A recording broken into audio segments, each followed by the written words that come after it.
For 3 years, the iPhone has ruled the smartphone realm with an iron fist. However, these days, it keeps one eye open at night while it's sleeping. And that's because there are other smartphones encroaching from the lands nearby. We're talking about phones like the Samsung Captivate for AT&T. We've also got the BlackBerry 9800 and the Sprint Evo 4G. There's also the Droid Incredible and the Droid X. Now these are phones that are making the iPhone 4 sweat in its pants, and the reason is because these phones are starting to bring some of the same, if not more, to the table than the iPhone itself. And don't get us wrong, this is a spectacular piece of machinery.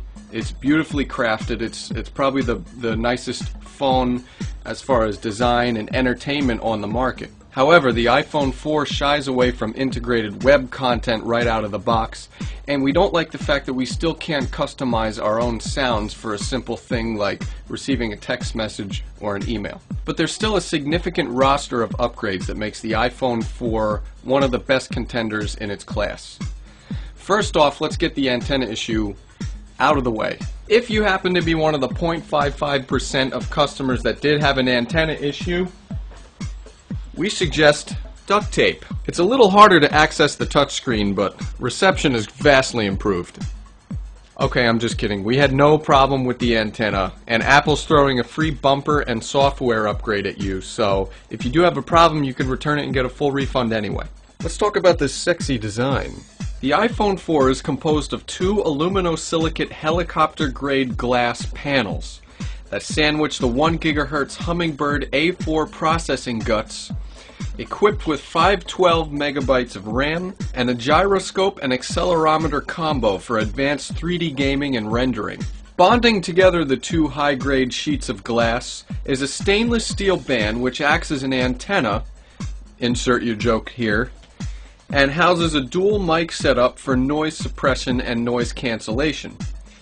There's a revamped volume control and silent mode switch, power lock button, and 3.5mm audio jack located on top. The SIM card hides out on the right side inconspicuously, and on the back of the phone is the lens for the 5-megapixel camera with accompanying LED flash located right next door. On the front we get a 1.3 megapixel camera for FaceTime and VGA self-portrait shots.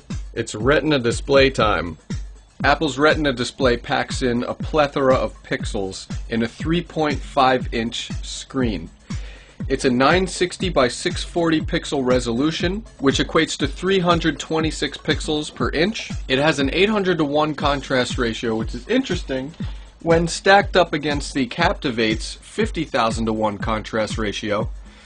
We actually liked watching movies on the Captivate better than the iPhone, and reading was better on the iPhone than it was on the Captivate. Still, we struggled to find a pixel at all on the iPhone. It's probably the sharpest screen we've seen to date. I need some serious help with the multitasking in iOS 4, so I'm calling on my genius friend Ben Sawyer. Get in here. How do I work this thing? Oh, very simple. You just double tap the home button at the bottom. Alright, so first thing we're going to do is we're going to open up the iPod. And now that program we've always been able to run in the background on any iPhone. You start a song right here, like it's AC/DC. You close it, you see the play icon still up there. You open up Safari, it's still going. Now, let's say we wanted to take a program like Pandora and have that play music in the background. They say some of the apps are frozen when you background them on the iOS 4, but not all of them are.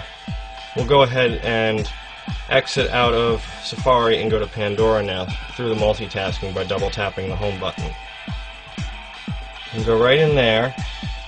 I can start music, and it will turn off the iPod, start playing the music from Pandora, and you can just as easily switch back to your Safari and go browse web pages, and it will continue running in the background seamlessly.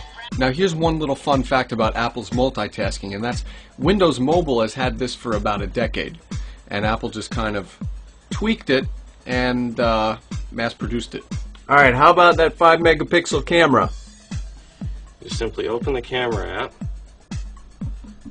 and the tap to focus system is very easy to use. Now, before we go any further, that's the only manual control, semi-hybrid manual control that you have in camera mode, right? There's no scene modes or exposure adjustment, any of that stuff. Correct, not without a third-party app, but the whole point of that is just to make it simpler if you're whipping out the camera to take a quick shot without having to tune it. And you have a nice bright LED. That thing is bright as hell.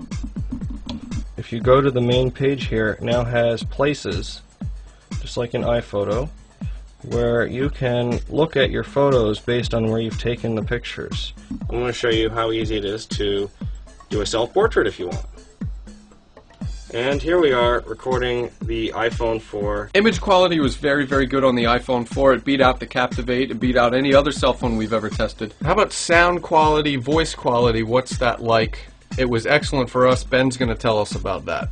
Okay, so basically you have two microphones. You have one on the bottom, right here, and you have one on the top here by the headphone jack. Now, what the second one does is listens to all the background noise, cars driving by, people chatting, whatever, and uses that to remove the sound from the primary microphone so that when you're talking to a person and they're standing out in a parking lot with traffic everywhere, the only thing you hear is their voice, not all that other crap. And that's all we heard. Seriously, we went out by a busy road and Harley's grumbling by, trying to sound like the coolest people in the world, and we could only hear each other's voices. I called them on a Captivate. So, FaceTime. We know you want to know about Apple's FaceTime, so I brought Ben in here again. We're going to talk about FaceTime, how it works, and Ben's actually used it for quite some time. So, give us the briefing. All right. So basically, all you have to do is call a person, dial their number on their phone. Very simple. And when you establish a connection with someone else that has an iPhone 4 and they have Wi-Fi as well as you, all you have to do is press the FaceTime button that will be on the screen, along with all your other call control buttons. And all they have to do is hit accept on their end, and then you'll be greeted with their image, and you'll see your own in the corner of the screen. And you can have a conversation with them that does not use your cellular minutes and goes completely over Wi-Fi. Even if you're 30,000 feet in the air on an airplane, it works.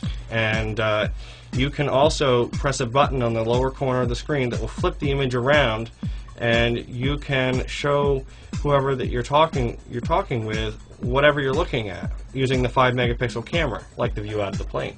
So there we have it, folks, the iPhone 4, a beautiful Retina display, great image quality, you can web chat, it has multitasking in iOS 4, the build quality is fantastic, and it's a speedy little sucker. It is one of the best entertainment phones on the market. However, we don't get turn-by-turn navigation, we don't get corporate Gmail right out of the box, we don't get certain features that we find on other smartphones in this class right straight from the starting gates. So we think Apple needs to catch up a little bit as far as web integration goes right out of the gates.